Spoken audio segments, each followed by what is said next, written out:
அனைவருக்கும் வணக்கம். புத்தக அறிமுகம் பாகம் 19 சந்திப்பதில் பெருமகிழ்ச்சி. சென்னை புத்தக கண்காட்சியில் வாங்கிய நூல்களின் அறிமுகத்தை தொடர்ச்சியாக பார்த்து வருகிறோம். இன்று ஒரு 10க்கும் மேற்பட்ட நூல்களின் அறிமுகத்தை நாம் பார்க்க போகிறோம். முதலில் நாம் பார்க்க இருக்கும் நூல் இருள் என்பது குறைந்த ஒளியே.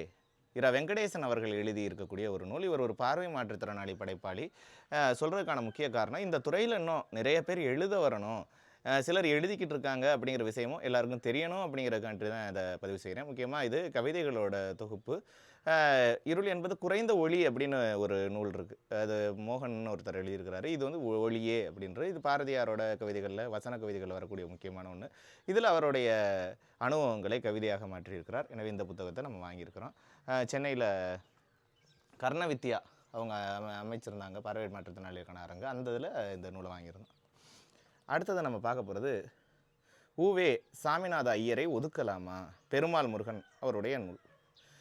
உவேசாவுடைய பதிப்பு பணி மற்றும் அந்த சமகாலத்தில் அவர் ஒரு விஷயத்தை எப்படி அணுகியிருக்காரு, சொல்லியிருக்காரு அப்படிங்கிறது. இன்றைக்கி வந்து உவேசா ஐயர் அப்படிங்கிறதுனால அவரை வந்து ஒரு குறிப்பிட்ட தரப்பினர் எதிர்ப்பதும், அப்போல்லாம் நம்ம மிகச்சிறந்த பணிகளை செய்பவர்கள் சாதி ரீதியான நம்ம அடையாளத்தை குத்தி எங்கிட்டாச்சும் நம்ம ஒதுக்கி வச்சிடறோங்கிறது ஒரு தவிர்க்க முடியாத ஒன்றா இருக்குது இந்த காலகட்டத்தில்.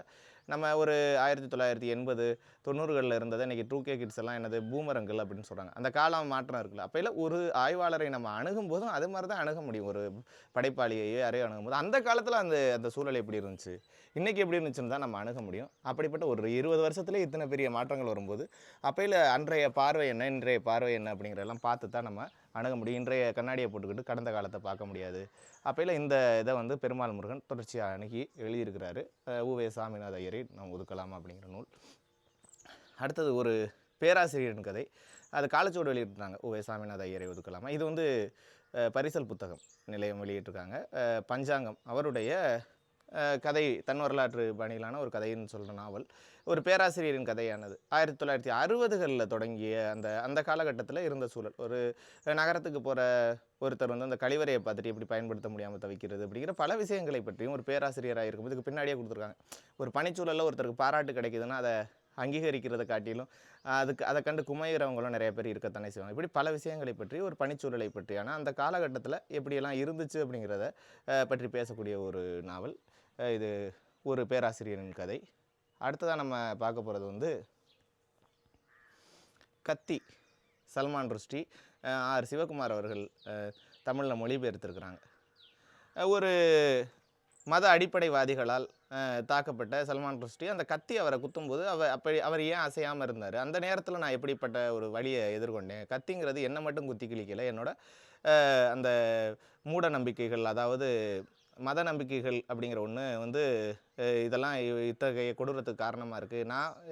நான் எந்த நூலுக்காக தடை செய்யப்பட்டு நான் வெளிநாட்டுக்கு வந்திருந்தேனோ அந்த நூலோட ஒரு 2 பக்கத்தை கூட அவன் படிச்சிருக்கல அப்படிங்கிற பல விஷயங்களை பற்றி இவர் பேசுகிறார். ஒரு யூடியூப் காணொலியோ ஒரு ரீல்ஸோ போதும் இன்றைக்கி வந்து உணர்ச்சி வயப்படுத்துறதுக்கு அப்படின்னு பல விஷயங்களை பற்றி சுட்டி காட்டக்கூடிய இந்த கத்தி அப்படிங்கிற நூல். அதனால் இந்த நூலை நம்ம வாங்கியிருக்கிறோம். அடுத்ததாக நம்ம பார்க்க போகிற நூல் கல்மேல் நடந்த காலம். தியாடோ பாஸ்கரன் அவர்கள் எழுதியிருக்கிறாங்க. முக்கியமாக கலை இலக்கிய படைப்புகளிலிருந்து சிற்பங்கள், ஓவியங்கள், இப்படி எல்லாம் தான் என்னதுன்னா நம்ம கலாச்சாரத்தை கட்டமைக்குது. நம்ம இன்னும் நிறைய விஷயங்களை பார்க்காம போயிருக்கோம். வெறுமனே கல்வெட்டுகளை மட்டும் பார்த்துருக்கோம். இப்போ சமண துறவிகளோட இது குகைகளுக்கு போகும்போது அங்கிருந்த மிகச்சிறந்த நீரூற்றுக்கள், இப்படி பல விஷயங்களை நம்ம பார்க்க தவறி இருக்கோம். ஏன்னா அது ஏன் அவங்களோட வாழிடமாக இருந்துச்சு அப்படிங்கிற பல விஷயங்களை கல்வெட்டுகளை மட்டும் பார்த்துட்டு வந்துட்டோம். அப்புறம் பல ஆய்வாளர்களை சந்தித்து அவர்களோட தொடர்பான அனுபவங்கள், பேட்டிகள் எல்லாத்தையுமே இதில் வெளியிட்டிருக்கிறாரு. தமிழ் சமூகத்திற்கு ஒரு மிகச்சிறந்த ஒரு கொடையாக இந்த நூல் இருக்குது. அடுத்தது நம்ம பார்க்க போகிற நூல் ஒரு சிறிய புத்தகம், காற்றுக்குடுவை. நான் பெரியசாமி அவர்கள் தேநீர் பதிப்பகம் வெளியிட்டிருக்கிறாங்க. 31 குறுங்கதைகள் அடங்கிய ஒரு நூல். இந்த 31 குறுங்கதைகளை நீ படிக்கும்போது நிச்சயமாக ஒரு கதை உங்களை படிச்சுட்டு மிகப்பெரிய தாக்கத்தை ஏற்படுத்தக்கூடியதாக இருக்கும். அதனால் ஒரு 31 குறுங்கதைகள், சிறுகதை இல்லை, குறுங்கதைகள், சில பக்கங்களுக்குள்ளே முடியக்கூடிய மாதிரியான கதைகள். எனவே நிச்சயமாக இந்த புத்தகத்தையும் நம்ம வாங்கியிருக்கோம், படிக்கணும். அடுத்து சத்யஜித் ரே ஒரு திரைப்படம், ஷியாம் பெனகல் அவங்க எழுதியிருக்கிறாங்க. அதை வந்து தேவதாஸ் அவர்கள் தமிழில் மொழிபெயர்த்துருக்கிறாங்க. கருத்து பற்றி வெளியிட்டிருக்கிறாங்க. ஒரு கலை இலக்கிய படைப்பில் சினிமாங்கிற ஒரு படைப்பை இலக்கியத்தின் மூலமாக அந்த சினிமா மொழிக்கு திரைமொழிக்கு எப்படி மிகச்சிறப்பாக கொண்டு வர்றது, தாகூர் அப்புறம் இன்னும் நிறைய வங்காள இலக்கிய மேதைகளை படிச்சுட்டு அதை எப்படி அவர் மிகச்சிறந்த திரைப்படம் அவர் மாற்றுறாரு அப்படிங்கிற பல விஷயங்களை பற்றி பேசுகிறது. இதில் அவருடைய திரைப்பட காட்சிகள் இப்படின்னு எல்லாமே தொகுத்து ஒரு அற்புதமான ஒரு நூலாக இந்த நூல் வெளிவந்திருக்கு. அதனால் இந்த நூலை வாங்கியிருக்கிறோம். அடுத்து நம்ம பார்க்க போகிற நூல் ததும்பி வெளியும் மௌனம். வெண்ணிலாவுடைய நூல் இது. முக்கியமாக குங்குமம் தோழியில் 38 வாரங்களாக பத்திகளாக எழுதப்பட்ட கட்டுரைகளோட தொகுப்பு தான் இந்த ததும்பி வழியும் மௌனம். பலதரப்பட்ட விஷயங்களை பற்றி இந்த கட்டுரைகள் பேசியிருக்கு. ஆண் குழந்தைகளை எப்படி வளர்க்கணும், முக்கியமாக இது ஒரு தொலைக்காட்சியோட தாக்கம் அதிகம் இருந்த காலகட்டத்தில் எழுதுனது அப்படின்னு சொல்லலாம். இன்றைக்கான காட்சி ஊடகமாக மொத்தமாக மாறி இருக்குது. இருந்தாலும் அந்த தாக்கம் குழந்தைகளோட விளையாட்டிலேருந்து இன்னும் பல விஷயங்களை பற்றி, பெண்ணுன்னா ஒரு சாதாரண அழகு சாதன பொருட்களை மட்டும் தான் பேசணுமா அப்படின்னு இல்லாமல் இது பல விஷயங்களை பற்றி மிகச்சிறப்பாக வெண்ணிலா அவர்கள் எழுதியிருக்கக்கூடிய ஒரு கட்டுரை தொகுப்பு தான் இது. அதனால் ஒரு 38 கட்டுரைகள் புதிய புதிய கோணத்தில் இருக்கும். அதனால் இந்த புத்தகம் வாங்கியிருக்கிறோம். ததும்பி ஒளியும் சூரியன் பதிப்பகம் அதை வெளியிட்டிருக்கிறாங்க. நிறைய இடங்களில் தேடி கிடைக்கல. இப்போ தான் சென்னை புத்தக கண்காட்சியில் தான் கிடச்சிச்சு. அடுத்ததாக இந்த புத்தகம் தினங்களின் குழந்தைகள் சிந்தன் புக்ஸ் வெளியிட்டிருக்கிறாங்க. வெற்றிவேல் அவர்கள் மொழிபெயர்த்திருக்கிறாங்க. எடுவான காளியாடோ அவர்கள் எழுதியிருக்கக்கூடிய ஒரு நூல். முக்கியமாக ஒரு வரலாறு அதை எப்படி சொல்லப்படுது அப்படிங்கிற பல விஷயங்களை பற்றி, வரலாறுங்கிறது வெறுமனே கதை இல்லை, அதில் பல விஷயங்கள் இருக்குது அப்படின்னு ஒரு சுவாரஸ்யமாக சொல்லக்கூடிய ஒரு நூல் தான் தினங்களின் குழந்தைகள் இந்த நூல். அதனால் இந்த நூல் வாங்கியிருக்கிறோம். அடுத்து நம்ம பார்க்க போகிறோம்னு சொல்லி அது நிறையா சொல்லியாச்சு. தெய்வநல்லூர் கதைகள் ராஜகோபால் அவர்கள் எழுதியிருக்கக்கூடிய ஒரு நூல். முக்கியமாக திருநெல்வேலி அந்த தெய்வநல்லூரை மையமாக வச்சு நடக்கக்கூடிய விஷயங்களை பற்றி, அவரோட குழந்தை பருவ அனுபவங்கள் அதை பற்றியெல்லாம் பேசக்கூடிய ஒரு நூல் தான் இது. குறுநாவலாக வெளிவந்திருக்கு. சொல்வனம் இதழ்லையும் இது வந்து கட்டுரையாக தொடராக வெளிவந்திருக்கு. நீங்கள் இணையத்துலேயும் போய் படிக்க முடியும். ஒருத்தன் வாழ்க்கைங்கிறது என்னன்னு தெரியுமா எப்படின்னு ஒருத்தன் சொல்கிறான்னா, இன்னைக்கு காலையில் விடிஞ்ச பிறகு அடுத்து என்ன நடக்க போனே நமக்கு தெரியலை, அவன் நம்மகிட்ட வந்து வாழ்க்கைன்னா என்னென்னு தெரியுமான்னு ஒருத்தன் சொல்ல வந்துட்டான்னு நீங்கள் சொல்கிறீங்கன்னா உங்களுக்கு வாழ்க்கையை பற்றி நீங்கள் புரிஞ்சுக்க தொடங்கிட்டீங்கன்னு அர்த்தம்னு அந்த ஒரு 34வது அத்தியாயத்தை மட்டும் லைட்டாக வாசி பார்த்தேன். அதில் அந்த கிராமத்துக்குள்ளே இருக்கக்கூடிய பிரேத பரிசோதனை இழும்போது எல்லா உடைகளையும் கழட்டி தானே செய்வாங்க. அப்போ ஒரு பெண்ணுக்கு அப்படி செய்யும்போது அது அவள் கற்பிழந்தவளாக கருதப்படுவாள் அப்படிங்கிற மாதிரியான சில நம்பிக்கைகள் அந்த காலகட்டத்தில் அந்த ஊரில் இருந்துச்சு, பேசிக்கிட்டாங்கிற பல விஷயங்களை பற்றி சுவாரஸ்யமாகவும் நகைச்சுவையாகவும் சொல்லக்கூடிய ஒரு நூலாக இந்த நூல் இருக்குது. எழுத்து பிரசுரம் அவங்க வெளியிட்டிருக்காங்க. அடுத்து நம்ம பார்க்க போகிற புத்தகம் நின்னும் நல்லன் இறையன்பு அவர்கள் எழுதியிருக்கிறாங்க. NCVH வெளியிட்டிருக்கிறாங்க. முக்கியமாக ஒரு 16 கதைகள் இதில் இருக்குது. சந்திரகுப்த மௌரியரை பற்றியான ஒரு கதை கூட இருக்குது. அந்த நாட்டில் பஞ்சம் வறட்சியும் பீடிச்சிருந்த போது ஏன் அப்படின்னு வீரபாகுகிட்ட போய் கேட்கும்போது, இல்லை இங்கே ஒருத்தன் தப்பு செஞ்ச ஒரு ஆள் இருக்கார், அதனால தான். அப்புறம் சந்திரகுப்த மௌரியரே ஒரு உயர் அதிகாரியை உயர் பதவியில் இருக்க ஒருத்தன் அப்படின்னு சொல்லும்போது அது கிட்டத்தட்ட அது மன்னனை தான் குறிக்கும்போது மன்னனே என்ன செய்கிறார், துறவரம் போடுறாரு, இந்த நாட்டு மக்கள் நல்லதாக இருக்கணும் அப்படிங்கிற மாதிரி பல விஷயங்கள், வரலாற்று புனைவுகள், அதே மாதிரி அன்றாட வாழ்க்கையில் நடக்கக்கூடிய பல விஷயங்களை பற்றி ஒரு 16 கதைகளை உள்ளடக்கியதாக இந்த நூல் இருக்குது. இது வந்து ஒரு அற்புதமான ஒரு நூல்.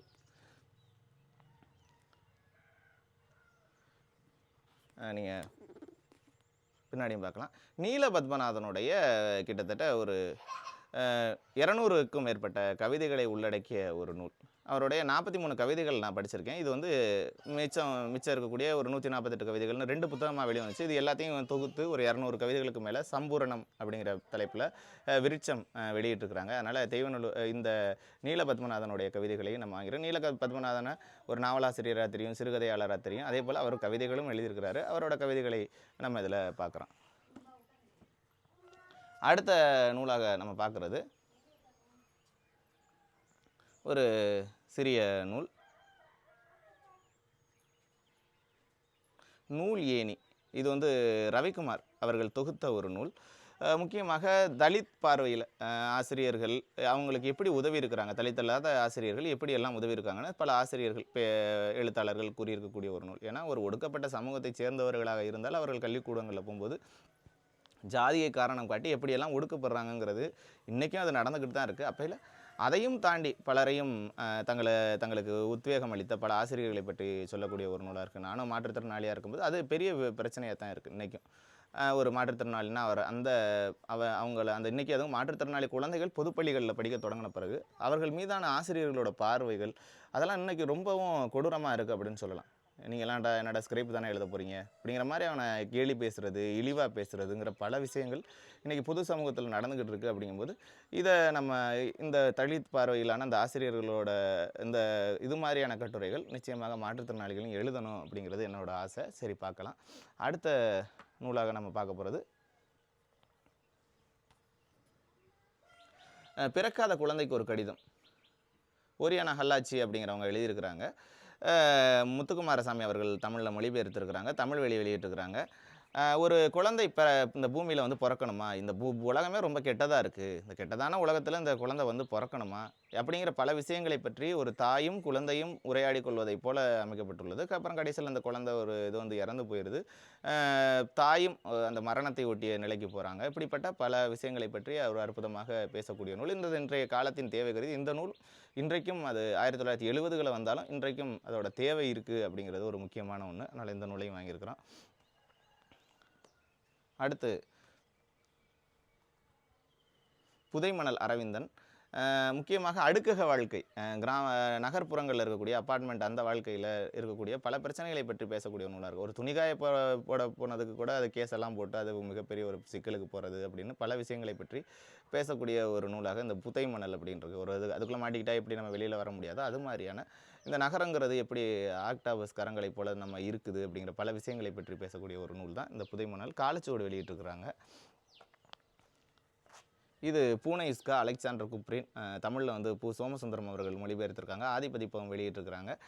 இன்டர்நெட் ஆர்கைவ்லேயும் இந்த புத்தகம் இலவசமாகவே கிடைக்குது, நீங்கள் டவுன்லோட் பண்ணி படிக்கலாம்.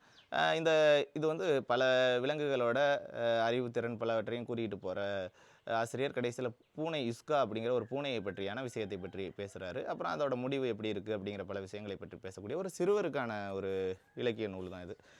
படங்கள் எல்லாமே சிறப்பாக இருக்குது. சரி, பில்லு கீழே விழுந்துருச்சு, பரவாயில்ல. இப்படிப்பட்ட ஒரு அற்புதமான ஒரு நூல். இந்த நூலையும் நம்ம வாங்கியிருக்கிறோம்.